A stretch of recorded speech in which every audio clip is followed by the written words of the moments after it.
Collector को देंगे, warning देंगे, हटाओ दीक्षा भूमि से ब्राह्मणों का कब्जा हटाओ, जन्मस्थली से ब्राह्मणों का कब्जा हटाओ, महाबोधि महाविहार से कब्जा हटाओ, तो जितने जितने स्थान है वहां से ब्राह्मणों का कब्जा हटाओ।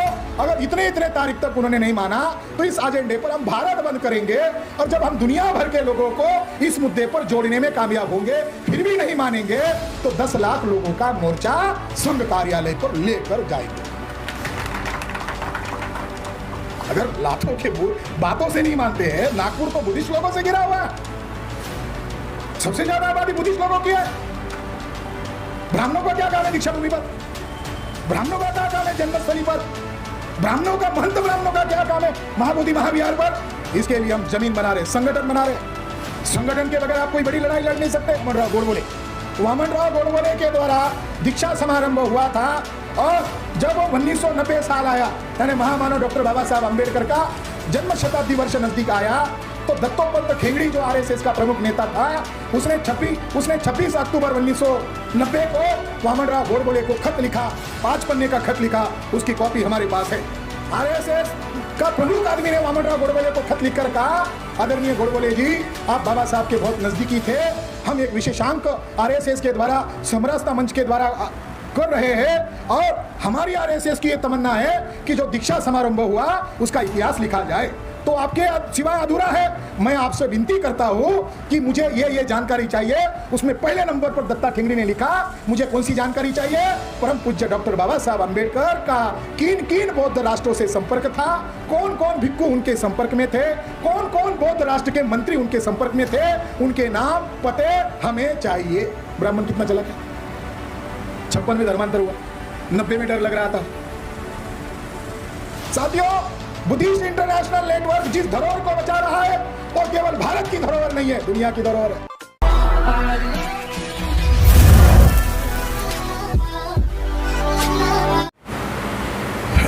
साथियों, ये कार्यक्रम वर्किंग डे में हो रहा है, और ये कार्यक्रम हॉलिडे के दिन 24 तारीख को निर्धारित था, मगर मुंबई के पुलिस प्रशासन के द्वारा ग्राउंड की अनुमति नहीं दी गई। तो ये कार्यक्रम प्रबोधन का कार्यक्रम है, इसलिए इसको हॉल में आयोजित करने का फैसला लिया। जब हॉल में नियोजित कार्यक्रम था तो पुलिस प्रशासन के द्वारा हॉल के व्यक्ति को संपर्क किया गया और उन्हें डराने का धमकाने का भी योजना बनाई,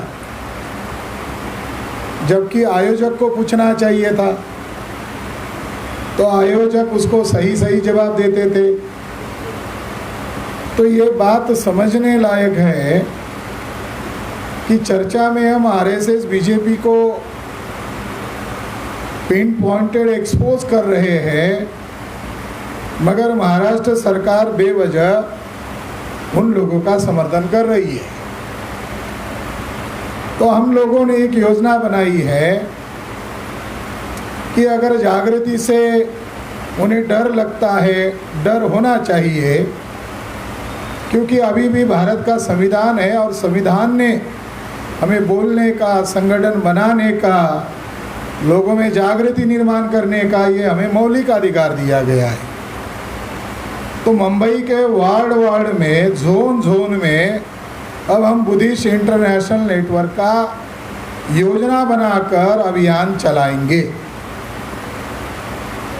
साथियों, आज जो विषय हमने चर्चा के लिए रखा है वो विषय है दीक्षा भूमि तथा डॉक्टर बाबा साहेब अम्बेडकर जी का जन्मस्थली पर आरएसएस के ब्राह्मणों द्वारा कब्जा करना एक बहुत भयानक षड्यंत्र है, अथवा ईवीएम मशीन के कारण देश में लोकतंत्र की हत्या की जा रही है, गंभीर चर्चा, अथवा राष्ट्रव्यापी जन आंदोलन करने से ही सभी समस्याओं का समाधान करना संभव है। जब हम ये चर्चा के लिए विषय रखे हुए हैं तो बहुत सारे लोगों को डाउट होता है कि हम तो दीक्षा भूमि जाकर आए, मगर दीक्षा भूमि में कोई ब्राह्मण तो हमें दिखाई नहीं दिया। तो लोगों को डाउट लगता है कि आरएसएस के ब्राह्मणों का कब्जा कैसे हुआ है। तो मैं आपको जानकारी देना चाहता हूँ, जब कांग्रेस के रासू गवई थे, वो आरपीआई के नाम मात्र थे, एक समझौते के तहत रासू गवई को बड़े ओहदे पर लिया गया और रासू गवई के समय काल में ही पंडित दीनानाथ शर्मा इस ब्राह्मण को दीक्षा भूमि स्मारक समिति पर माननीय सदस्य के तौर पर नियुक्त किया गया। क्योंकि काल्पनिक बात नहीं है। पंडित दीनानाथ शर्मा मरते दम तक दीक्षा भूमि स्मारक समिति के माननीय सदस्य रहे, बाद में वो मर गए। मरने के पहले हम लोगों ने राष्ट्रीय स्तर पर प्रचार किया ताकि हमारे लोगों को पता चले कि एक ब्राह्मण दीक्षा भूमि समिति पर क्यों है। जब वो मर गए तो ब्राह्मणों को लगा कि अब कुछ पागल अम्बेडकरवादियों ने हमें देख लिया है, तो अब हमें तरीका अपनाना होगा। तो तरीका कैसे अपनाया ये जानना और समझना बहुत ज़रूरी है, क्योंकि जो क्राइम करता है वो क्राइम करने के पहले अपना उद्देश्य तय करता है, अपना मकसद तय करता है। अब सवाल है कि बाबा साहब अम्बेडकर ने जहाँ पर धर्मांतर किया उस स्थान पर ब्राह्मणों का क्या काम है, बाबा साहब अम्बेडकर की ही जुबान में आपको बताना ज़रूरी है। सिद्धांत समझना बहुत ज़रूरी है, क्योंकि समाजवादी ब्राह्मणों ने महाराष्ट्र में पढ़े लिखे लोगों का दिमाग बहुत चौपट किया है। कैसे चौपट किया है? तो कुछ लोग ऐसा आधी अधूरी बातें बोलते रहते हैं कि बाबा साहब अम्बेडकर कहाँ ब्राह्मणों के विरोध में थे, वो तो ब्राह्मण्य के विरोध में थे। फिर आगे जाकर वो ये भी प्रचार करते हैं कि बाबा साहब अम्बेडकर अगर ब्राह्मणों के विरोध में होते तो बाबा साहब अम्बेडकर के मूवमेंट में ब्राह्मण सहयोगी क्यों थे। अरे तो डबल बातें, कोई वेरिफिकेशन का सिद्धांत नहीं, कोई छानबीन का करने का मामला नहीं। बाबा साहब अम्बेडकर ने महाड़ के आंदोलन में रणनीति के तौर पर ये स्टेटमेंट दिया। स्टेटमेंट क्यों दिया? बाबा साहब वकील थे, उनको मालूम था आमने सामने की लड़ाई होने वाली है। अगर आमने सामने की ब्राह्मणों से लड़ाई होगी तो मुझे अभी स्टेटमेंट रिलीज़ करना चाहिए कि मैं ब्राह्मण के खिलाफ नहीं हूँ, मैं ब्राह्मण्य के खिलाफ हूँ, ताकि ये रिकॉर्ड उनके खिलाफ मुझे इस्तेमाल करने का मौका मिले। और जब बाबा साहब अम्बेडकर ने स्टेटमेंट दिया तो 1935 में लाहौर में उनका स्पीच होने वाला था, जिसका विषय था जाति बीजनाश, एनिहिलेशन ऑफ कास्ट। उस किताब में बाबा साहब अम्बेडकर ने कहा सनातनी ब्राह्मण और प्रगतिशील ब्राह्मण दोनों एक ही शरीर की दो भुजाएं हैं, अलग अलग नहीं है। अलग अलग मानना मूर्खता है। बाबा साहब अम्बेडकर ने कहा अलग अलग मानना मूर्खता है, वो दोनों एक ही है।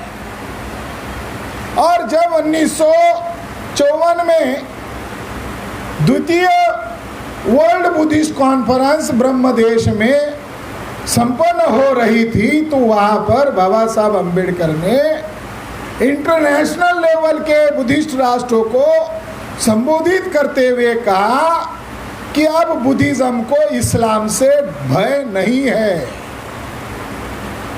बाबा साहब अम्बेडकर ने कहा अब बुद्ध धर्म को इस्लाम से भय नहीं है। अगर किसी से भय है तो वो ब्राह्मणों से है। इसलिए भारत में जो बौद्ध धर्म को पुनर्जीवित करने वाला जो आंदोलन मैं चला रहा हूँ, उसमें मैं सतर्कता के तौर पर उस पुनर्जीवन, बौद्ध धर्म के पुनर्जीवन वाले आंदोलन में ब्राह्मणों को नो एंट्री होगी। ब्राह्मणों को अलाउ नहीं होगा। क्यों अलाउ नहीं होगा?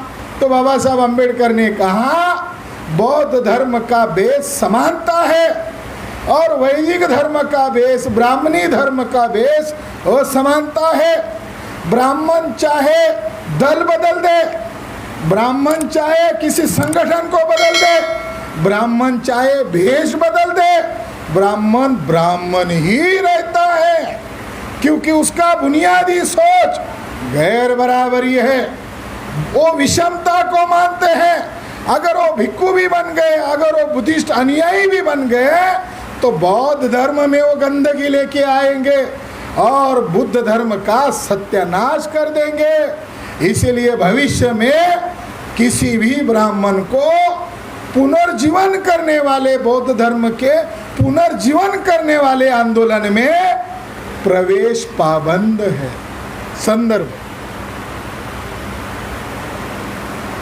संदर्भ का writing and speeches, volume number 17, part number 2, writing and speeches में। तो ब्राह्मण जानता है कि बुद्ध धर्म को खत्म करना है तो पहले अंबेडकर वाद को निगलना होगा।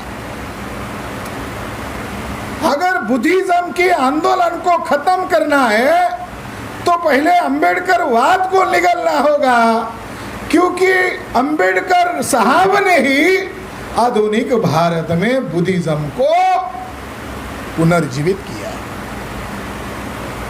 तो साथियों, बाबा साहब अंबेडकर का ये प्रिंसिपल है कि बुद्ध धर्म के पुनर्जीवन के आंदोलन में ब्राह्मणों को पाबंदी होगी और बुद्धिज्म का पुनर्जीवन का जो केंद्र है वो नागपुर का दीक्षा भूमि है, और दीक्षा भूमि में जो समिति है उस समिति में ब्राह्मण घुस गए हैं। इसका क्या तात्पर्य?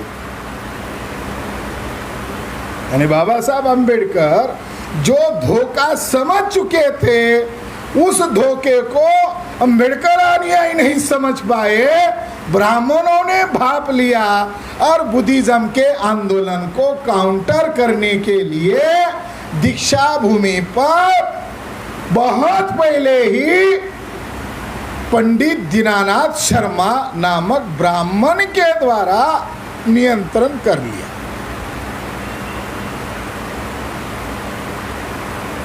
फिर ब्राह्मणों ने दूसरी योजना बनाई। भिड़े एक बोटे ने भीमा कोरेगांव में पथराव किया, फसाद किया और उसको पद्मश्री अवार्ड दिया जाए और उसको बड़े बड़े अवार्ड दिया जाए, ऐसी रिकमेंडेशन एक बौद्ध संस्था ने किया है। कितनी सोचने वाली बात है कि सारा महाराष्ट्र का और पूरे दुनिया के लोग कह रहे हैं, तथ्य और प्रमाण ये है कि भीमा कोरेगांव का फसाद आरएसएस से जुड़े हुए भिड़े एक बोटे ने किया। जिस मिलिंद एक बोटे ने फसाद किया उसको पद्मश्री अवार्ड दिया जाए, ऐसा रिकमेंडेशन एक बौद्ध संस्था ने किया।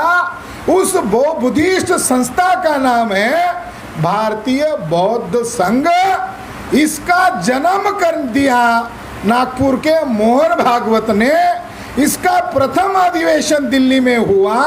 उसके चीफ गेस्ट थे महान अंबेडकरवादी नेता रामदास अठवले। उनके कर कमलों से हुआ ये। तो इतिहास से सबक नहीं लेने के कारण इतिहास बार बार दोहराया जाता है। इतिहास से क्या सबक लेना है? हम ये विषय क्यों चर्चा के लिए रख रहे हैं कि दीक्षा भूमि पर ब्राह्मणों का नियंत्रण, बाबा साहब अंबेडकर के जन्मस्थली पर ब्राह्मणों का नियंत्रण, क्या हमारे लोगों को केवल जानकारी देने के लिए विषय आयोजित किया क्या? नहीं, हमारे लोगों को इतिहास से सबक दिलाने के लिए ये विषय चर्चा के लिए रखा है। इतिहास में ऐसा हुआ? हाँ हुआ है। कब हुआ? जब महान सम्राट अशोक का परपोता बृहद्रथ मौर्य सम्राट जब भारत में राज कर रहा था, तब पुष्यमित्र शुंग नामक ब्राह्मण ने, एक अकेले ब्राह्मण ने, ज्यादा नहीं, एक अकेले ब्राह्मण ने मौर्य साम्राज्य में घुसपैठ किया और अवसर बनाया, और अवसर बनाकर मौर्य का महान वारिस जो बुद्ध धर्म पर अमल कर रहा था, उस बृहद्रथ मौर्य की हत्या किया। घुसपैठ का संदर्भ इतिहास में घुसपैठ करने का संदर्भ है कि घुसपैठ अकेले ने किया, और इतना बड़ा साम्राज्य जो आज के 11 देश को मिलकर जो इतना बड़ा साम्राज्य था, इतने बड़े साम्राज्य के राजा की बहुत निगूढ़ता से हत्या किया। कितना बड़ा षड्यंत्र घुसपैठ का। घुसपैठ का दूसरा संदर्भ है कि कुमारिल भट्ट नामक ब्राह्मण और शंकराचार्य गौड़पाद ब्राह्मण, ये दोनों पहले बौद्ध भिक्षु के पास गए, अपना झूठा नाम बताया, अपने आप को बुद्धिस्ट बताया, उनसे पाली का ज्ञान लिया, पूरा बुद्धिज्म का ज्ञान लिया। जब वो उस परीक्षा में पास हो गए, तब उन्होंने अंदर से हथियार निकाले। जिन भिक्षुओं ने उन्हें बुद्धिज्म का ज्ञान दिया, उनकी हत्या शंकराचार्य और कुमारिल भट्ट ब्राह्मण ने किया। घुसपैठ, ब्राह्मणों का घुसपैठ कोई साधारण घुसपैठ नहीं है, अहिंसावादी घुसपैठ नहीं है, हिंसा करने के लिए घुसपैठ है। तो बाबा साहब अंबेडकर कहते हैं, जिस कौम को अपना उज्जवल भविष्य बनाना है, इतिहास से उसको सबक लेना होगा। तो बाबा साहब अंबेडकर ने कहा, मौर्य राजा की हत्या करने से भारत में प्रतिक्रांति का जन्म हुआ, और प्रतिक्रांति के कारण बौद्ध भिक्षुओं के सर कलम कर दिए गए, और जो राजाश्रय बुद्धिज्म को था उसको जड़ से खत्म कर दिया गया। तो जो ब्राह्मण हिंसात्मक चरित्र वाले ब्राह्मण है, इसके 3 उदाहरण हैं। एक पुष्यमित्र शुंग ब्राह्मण ईसा पूर्व 185, दूसरा ब्राह्मण कुमारिल भट्ट, और तीसरा ब्राह्मण है शंकराचार्य गौड़पाद ब्राह्मण। शंकराचार्य गौड़पाद ब्राह्मण ने एक ग्रंथ लिखा है, उसका नाम है शांकर भाष्य। उसमें उसने इस बात को दर्ज किया है कि हमें बौद्धों की भाषा नहीं आती थी, वो पाली में बोलते थे, और राजा भी बौद्ध श्रमणों के सामने जमीन पर लेट जाते थे। इतना बौद्ध भिक्षुओं का जनमानस पर प्रभाव था। जब हमें उनकी भाषा नहीं आती थी और उनका जनमानस पर प्रभाव था, तो हमने योजना बनाकर अंदर घुसे, उनका ज्ञान, उनकी भाषा सीखा, उनके जैसे डुप्लीकेट वस्त्र धारण किए, केश मुंडन किया, भिक्षु बने। और जब वो त्रिशरण करने के लिए भिक्षु जब आंख बंद करे हुए थे, तब हम डुप्लीकेट ब्राह्मणों ने अंदर चिवर से धारदार हथियार निकाले और एक एक भिक्षु का मुंह दबाकर गले काटकर मार डाला गया। इसलिए शंकराचार्य को प्रच्छन्न बौद्ध कहा जाता है। घुसपैठ का संदर्भ मैं आपको बता, साथियों, इतिहास में जिन्होंने हिंसा का सहारा लेकर बुद्धिज्म को खत्म किया, क्या आज घुसपैठ किए हुए ब्राह्मण भारत बौद्ध बनाने का काम करेंगे? इतिहास में उन्होंने जैसा घुसपैठ किया वैसा घुसपैठ आज उन्होंने संगठन बनाकर काम कर रहे हैं जिसका नाम है भारतीय बौद्ध संघ। ये आरएसएस के द्वारा संचालित ब्राह्मणों का संगठन है। गुजरात के ब्राह्मण को हेड बनाया और भिक्खु बनकर वो क्या प्रचार कर रहा है, वो भारत में मुसलमानों के खिलाफ रोहिंग्या मुसलमानों की चर्चा करके भारत में लोगों के दिमाग भड़काने का काम आरएसएस प्रणीत भारतीय बौद्ध संघ कर रहा है। नरेंद्र मोदी का जन्मदिन मना रहा है वो भिक्खु, और डुप्लीकेट भिक्खु लोग अलग अलग इलाके में घूम रहे हैं। तो मुंबई में उनको डर लग रहा है कि शायद इसकी प्रतिक्रिया होगी, तो उन्होंने योजना बनाकर मुंबई प्रांत में भंते राहुल बोधी नामक एक भंते को खरीद लिया है। वो केवल मात्र चिवर में भिक्खु लग रहा है, उसका दिल दिमाग पूर्णता चौपट हो गया है और वो सरेआम पब्लिकली कह रहा है आरएसएस का राम राज्य निर्माण करना ही हम बौद्ध लोगों का आद्य करते हुए औरंगाबाद में जाकर कहा। अभी सम्राट अशोक की याद आती है कि सम्राट अशोक ने तीसरी धम्म संगीति आयोजित की और डुप्लीकेट भिक्खुओं को छानबीन किया, 60,000 भिक्खुओं को शिनाख्त किया गया और उनको पकड़कर बाहर खदेड़ दिया गया। और भविष्य में संघ में ऐसा कोई भेद न पैदा हो इसलिए 3 जगह पर अभिलेख खुदवाए, सारनाथ में खुदवाया, सांची में खुदवाया और तीसरी एक जगह पाटलिपुत्र की तरफ खुदवाया।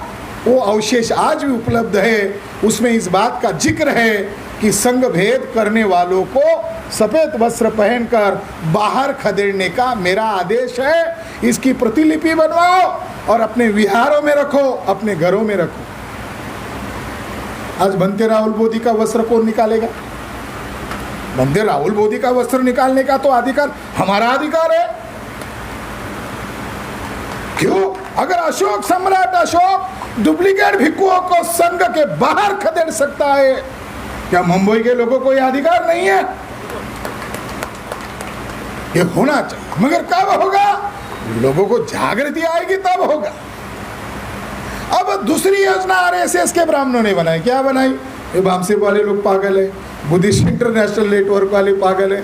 अगर अंदर घुसते हैं तो ये प्रचार करते हैं और प्रचार इतने बड़े पैमाने पर करते हैं, इनका देशव्यापी संगठन है। तो उन्होंने योजना बनाई समिति के बाहर एक अलग से समिति ऑफ द रिकॉर्ड बनाई जाए और पूरा मैनेजमेंट आरएसएस के मोहन भागवत, नितिन गडकरी और फडणवीस, बहुत खलनायक ब्राह्मण था नाना फडणवीस, वो नाना फडणवीस जैसा ब्राह्मण की तरह ही है दुष्ट कपटी ब्राह्मण है देवेंद्र फडणवीस। ऐसे 3 ब्राह्मणों के नजदीकी 3 ब्राह्मणों को दीक्षा भूमि का मैनेजमेंट दे दिया। ये समिति केवल ठप्पा लगाने के लिए। फूलजेले नागपुर में वो फूलजेले चरण चाट वाले लोग हमारे लोग है, फूलजेले आरएसएस के नियंत्रण में समिति है। तो 3 लोगों की नियुक्ति की। पहला आदमी है आशीष द्विवेदी, कौन है? बौद्ध है। दूसरा आदमी है निर्झर कुलकर्णी, नाम के साथ बता रहे हैं।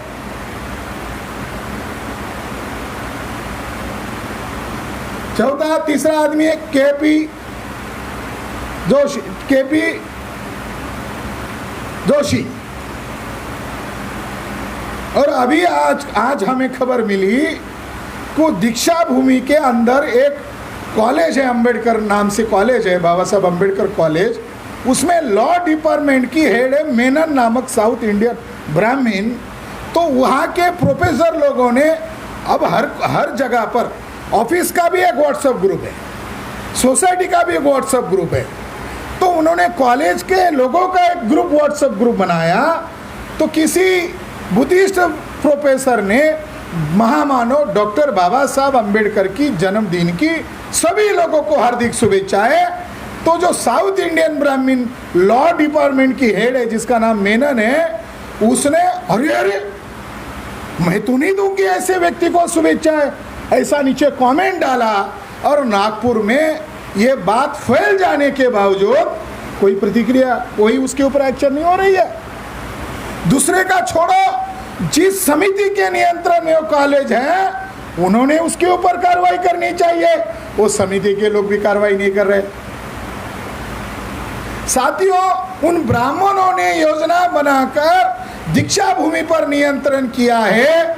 ये बात केवल नागपुर, अकोला, परभनी, अमरावती तक हम नहीं बोलेंगे, बल्कि पूरे गुजरात, पूरे महाराष्ट्र में 36 जिलों में और 360 तहसीलों में हम इस बात का प्रचार कर रहे हैं ताकि संगठित शक्ति से आरएसएस को जवाब दिया जा सके। बताना मकसद नहीं है हमारे बाप की प्रॉपर्टी पर तुम कब्जा कर रहे हो तो बेटों का फर्ज है उसको जवाब दिया जाए। तो जवाब देने के लिए साथियों ये सब्जेक्ट चर्चा के लिए रखा। अब दूसरी जगह है महू का जन्मस्थल। महू ये मिलिट्री छावनी का शॉर्ट नाम है। बाबा साहब अंबेडकर का पैतृक गांव है रत्नागिरी डिस्ट्रिक्ट में, दापोली तहसील के अंदर अंबड़वे कर। फिर वो उच्चारण के लिए टीचर लोगों को दिक्कत हो रहा था। अंबड़वेकर, भीमराव रामजी अंबड़वेकर, तो अंबेडवेकर का हो गया शॉर्ट में अंबेडकर। ब्राह्मण ने प्रचार किया, ब्राह्मण टीचर था जिसका नाम अंबेडकर था और अंबेडकर टीचर ने अंबेडकर नाम दे दिया। वो पैदा हुआ है ऐसा कोई भी रिकॉर्ड नहीं है। कोकण में या सतारा में कोई भी अंबेडकर नामक ब्राह्मण पैदा हुआ है उसका कोई रिकॉर्ड नहीं है, मगर झूठ बोलने की भी याद होती है।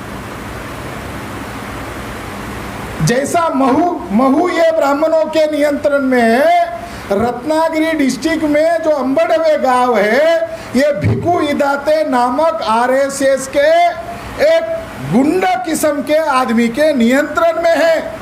और भिकू इदाते कोई ब्राह्मण नहीं है, वो घुमंतु जनजाति का आदमी है। अब एक हमारे अनिल माने जी कह रहे हैं कि हमारे पुरखे भी बुद्धिस्ट थे, मगर वो जो कह रहे हैं क्योंकि ये पीएचडी वाले डॉक्टर है, वो माता नहीं कौन सी स्कूल पढ़ा भिकू इदाते, तो भिकू इदाते कह रहा है कि आरएसएस के नियंत्रण में है। रत्नागिरी में बाबा साहब अंबेडकर का पैतृक गांव जो है ये आरएसएस के नियंत्रण में है। रत्नागिरी के लोगों को मालूम हो इसलिए हम वहाँ हर 6 दिसंबर को कार्यक्रम लगाते हैं। तो हमारे और उसके बीच में ऐसा आमना सामना होता है। जब हमारे लोग अधिक संख्या में आने लगे तो अब भिकू इदाते उधर आता ही नहीं, वो बोलते बामसे वाले लोग पिटाई कर देंगे। उसको लगता है अरे ये ज़्यादा संख्या में आ रहे तो ये पकड़कर डंडे से पिटाई कर देंगे। 11 करोड़ घुमंतु जनजाति के लिए उसको चेयरमैन बनाया आयोग का, उनका कुछ नहीं कर रहा है, मगर आरएसएस का झुटन खा रहा है दलाल बनकर। जैसे अंबड़वे गांव पर आरएसएस बीजेपी के लोगों ने कब्जा किया, उसी तरह महू स्थित जो बाबा साहब अंबेडकर का जन्मस्थली है उसके ऊपर आरएसएस के लोगों ने कब्जा किया। और मध्य प्रदेश के एक महानुभाव वाकोड़े जी ने हमसे संपर्क किया कि सर यहाँ ऐसा ऐसा हो रहा है। पहले वो स्थान भिक्खू के नियंत्रण में था, तो बाद में पता चला भिक्खू की संदिग्ध मौत पाई गई। जो जन्मस्थली था वहाँ पर जो विहार है, बड़ा हॉल है, वहाँ पर एक भिक्खू की संदिग्ध मौत पाई गई। और लॉकडाउन का सहारा लेकर आरएसएस के ब्राह्मणों ने ताला तोड़ दिया और महू स्थित जो महापुरुष का जन्मस्थली है उसके ऊपर नाजायज कब्जा कर लिया है। ये बहुत ही संगीन और बहुत ही क्रिमिनल एक्टिविटी आरएसएस के ब्राह्मणों के द्वारा की गई। और मध्य प्रदेश के लोगों ने हमें रिक्वेस्ट किया कि इसको कानूनन चुनौती दी जाए, तो उन्होंने हमें डॉक्यूमेंट प्रोवाइड किया। उसके आधार पर हम कानूनन लड़ाई मध्य प्रदेश में लड़ रहे हैं। मगर जुडिशरी में ब्राह्मण बैठे हुए, जुडिशरी तो पूर्णतः ब्राह्मणों के नियंत्रण में, और उनसे अगर लड़ना है ब्राह्मणवाद से, तो हमें ऑल इंडिया में इस इशू को ध्यान में रखकर लोगों को सचेत करना होगा, जागरूक करना होगा। इसके लिए हमने जागृति अभियान शुरू कर दिया।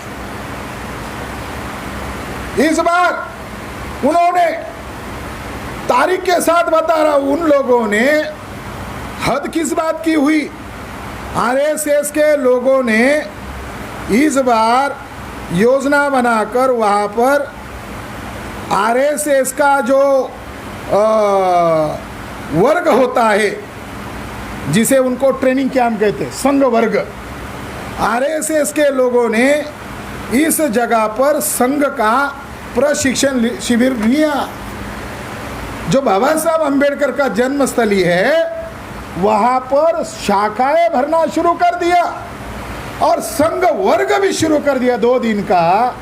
इसका मतलब केवल उस जगह पर कब्जा करना मकसद नहीं है, बल्कि उस प्रेरणा स्थान को हमारे ही बाप की प्रॉपर्टी है, इस तरीके से उनका व्यवहार शुरू हो गया।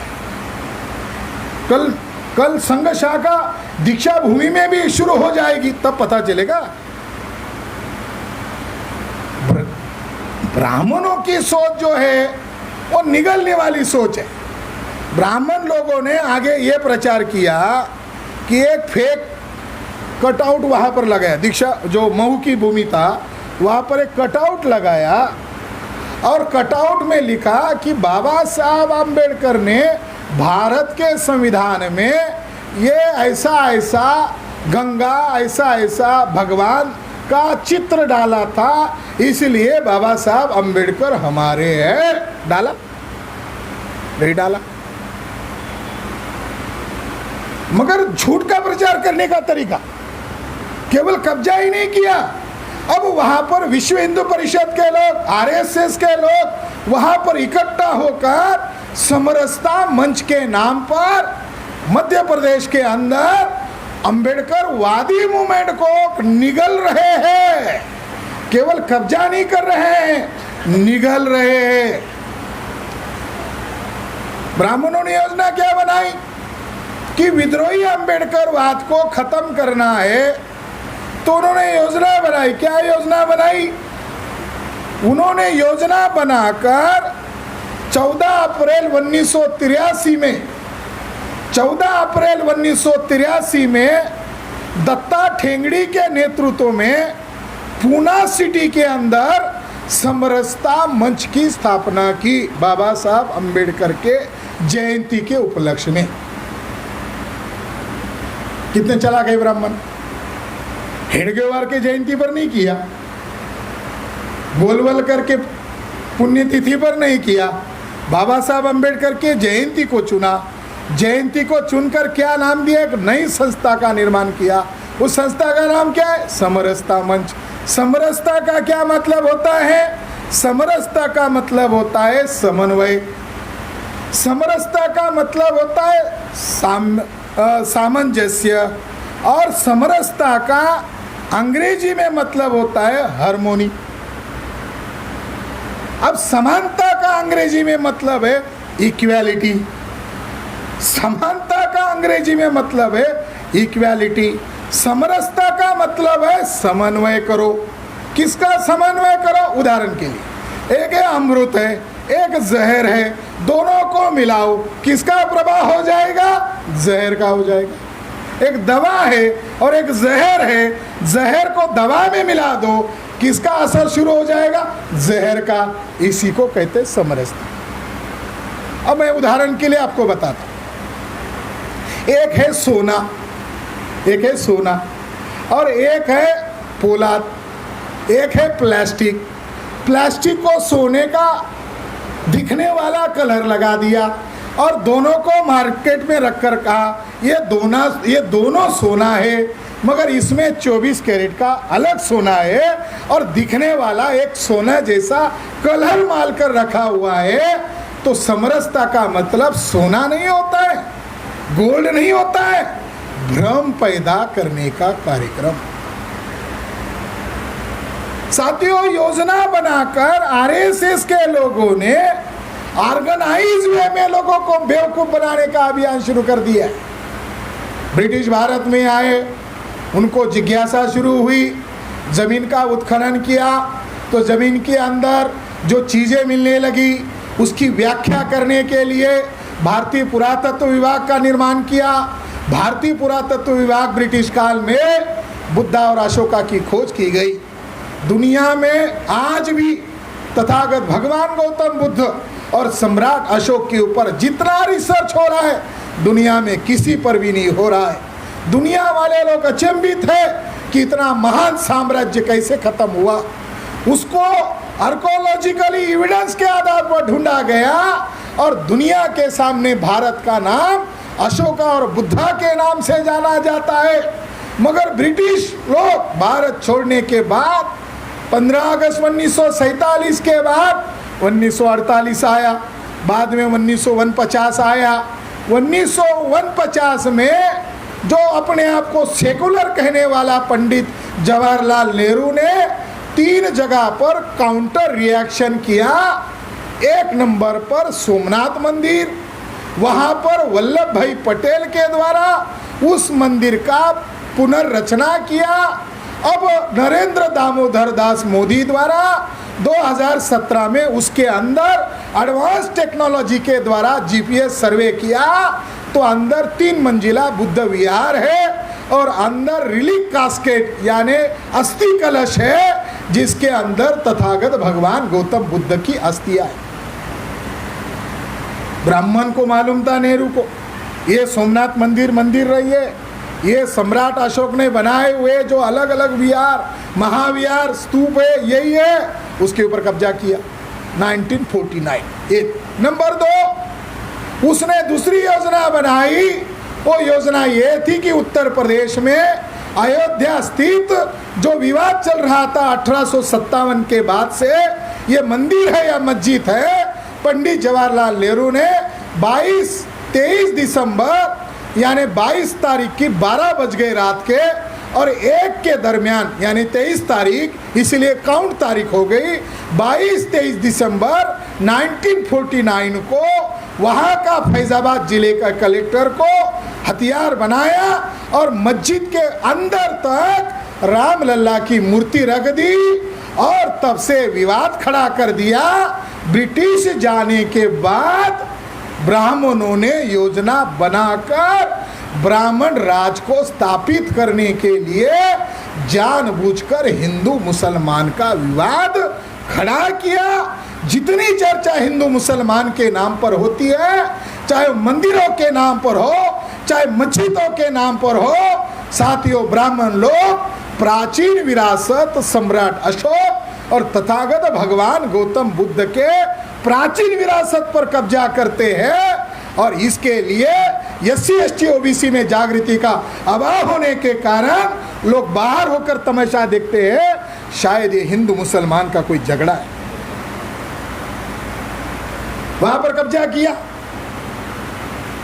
एक जज को जिसका एक औरत के साथ लफड़ा है ऐसा उस औरत ने आरोप किया जस्टिस गोगोई के ऊपर। उसकी जांच बोबड़े नामक RSS के जज के द्वारा नियुक्त किया और अंदरूनी समझौता हुआ, तुम्हारा चरित्र अब हम ठीक कर देते हैं, मगर तुम्हें एक काम करना होगा, ये आस्था के नाम पर तुम्हें जजमेंट देना होगा। हमें सवाल है गोगोई की बुद्धिमत्ता पर कि शायद वो उन्होंने जजमेंट लिखा है 1250 पन्ने का, उसके अंदर आस्था के नाम पर जजमेंट दिया, जबकि आर्कोलॉजिकल एविडेंस कहते हैं वो अयोध्या नहीं साकेत है और वहां सम्राट अशोक द्वारा निर्मित 4 बड़े बड़े स्तूप है और एक स्तूप जिसका नाम वो कुबेर पर्वत कहते हैं, उसके अंदर तथागत भगवान गौतम बुद्ध का अस्थियां है। और जो विवाद की जगह 4.25 एकड़ थी, अब उन्होंने 100 एकड़ से ज्यादा राम जन्मभूमि ट्रस्ट को दे दिया है, तो सवाल है भारतीय पुरातत्व विभाग खत्म हो गए? जो भारतीय पुरातत्व सर अलेक्जेंडर कनिंघम के द्वारा वो एएसआई की प्रॉपर्टी थी, विवाद 4.25 एकड़ की थी, उन्होंने 100 एकड़ पर कब्जा कर लिया। साथियों, जैसे न्यायपालिका खत्म हो गई है, उसी तरह भारतीय पुरातत्व भी खत्म हो गया है। हमें केवल चर्चा करना, भाषण करना, इसके लिए एक कार्यक्रम नहीं लिया गया है, बल्कि हमारे लोगों को एहसास दिलाने के लिए ये आपके बापजादाओं का देश है, ये बुद्ध और सम्राट अशोक का देश है।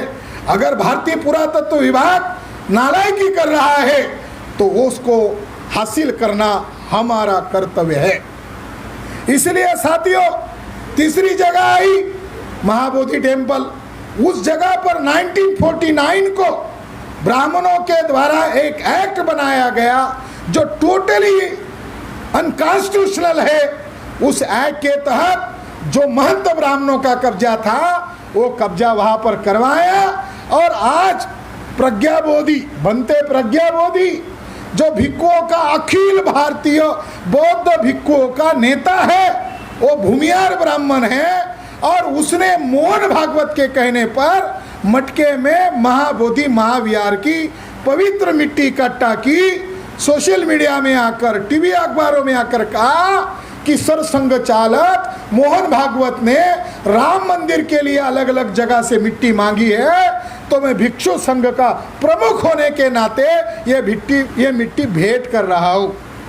तो साथियों, प्राचीन धरोहर में ब्रिटिश जाने के बाद कब्जा हुआ, तो आज आरएसएस के ब्राह्मणों के द्वारा दीक्षा भूमि, महामानव डॉक्टर बाबा साहब अम्बेडकर का जन्मस्थली, उनका पैतृक गांव योजना बनाकर कब्जा किया जा रहा है। इसके लिए क्या करना होगा? जैसे 25 मई को हम भारत बंद कर रहे, राष्ट्रीय पिछड़ा वर्ग मोर्चा भारत भर में ओबीसी की जनगणना को आधार बनाकर भारत बंद कर रहे हैं, उसी तरह आने वाले समय में जल्द ही 6 महीने या साल भर समय लेकर हम तैयारी करेंगे, ऑल इंडिया में तैयारी करेंगे।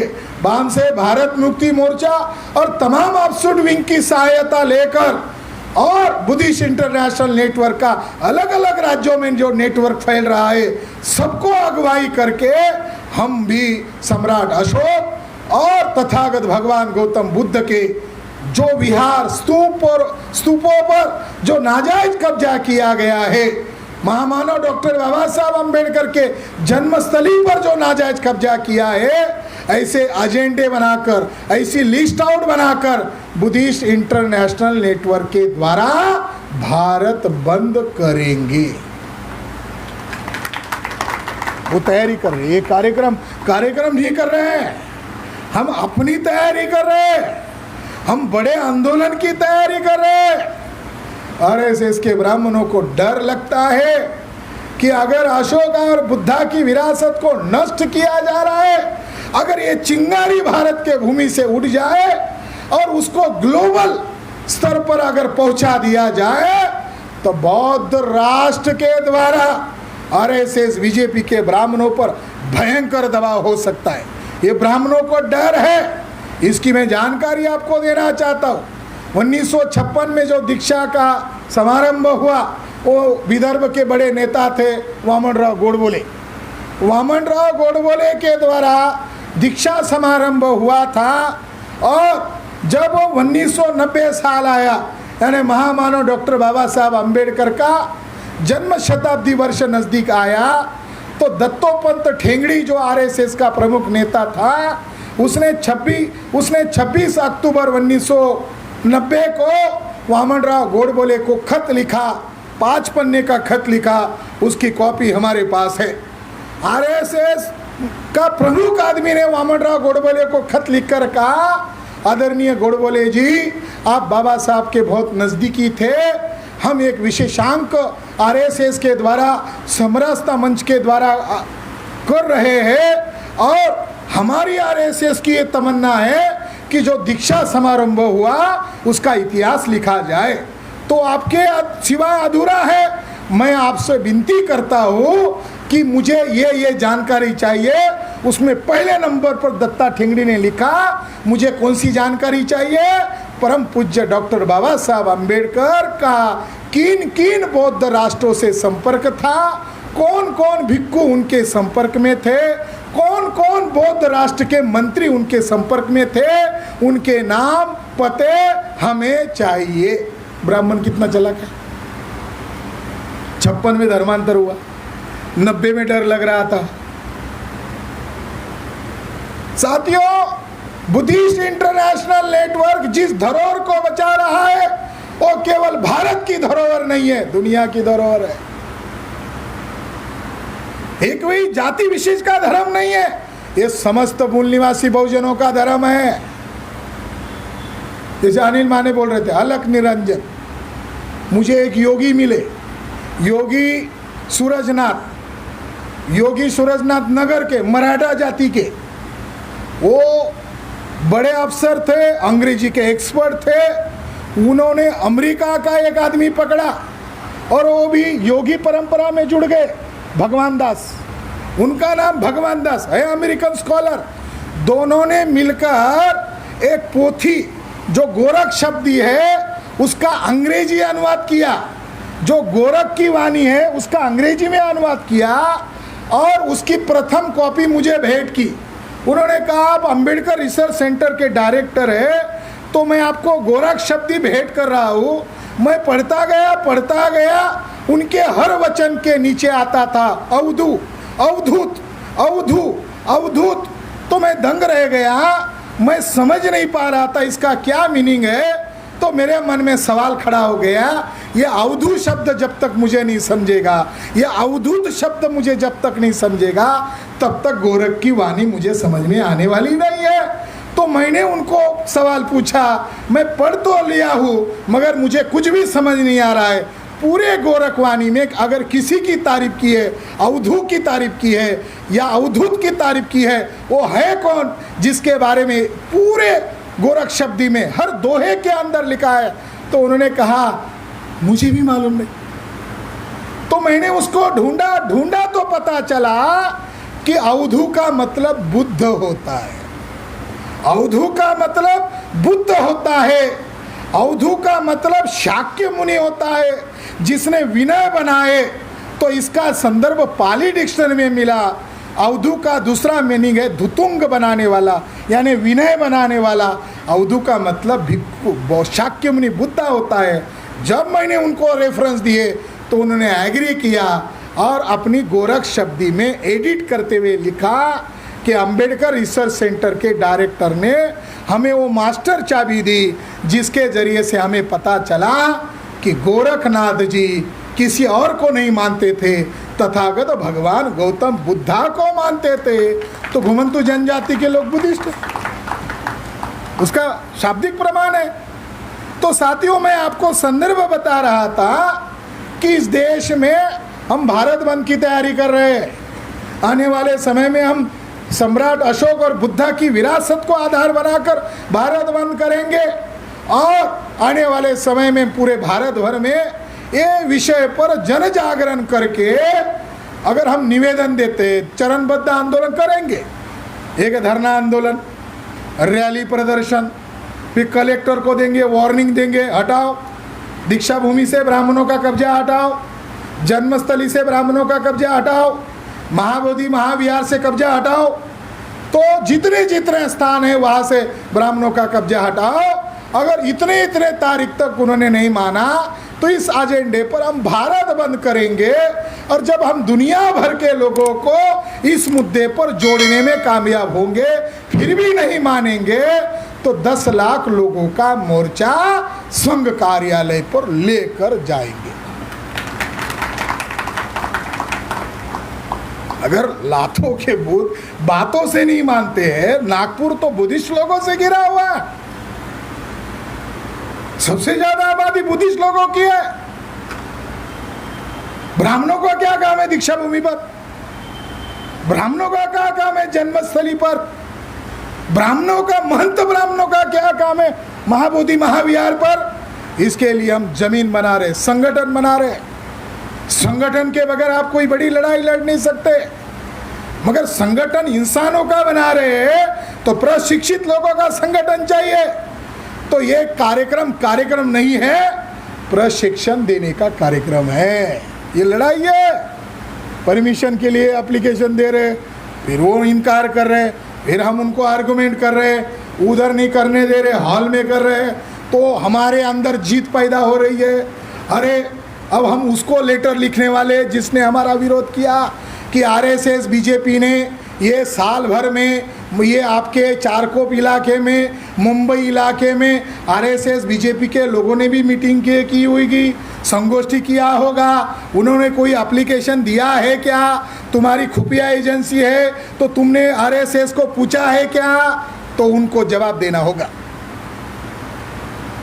हम लोग संविधान के दायरे में रहकर काम कर रहे हैं, जो संविधान को मानकर काम कर रहे हैं उससे उनको डर क्यों लग रहा है?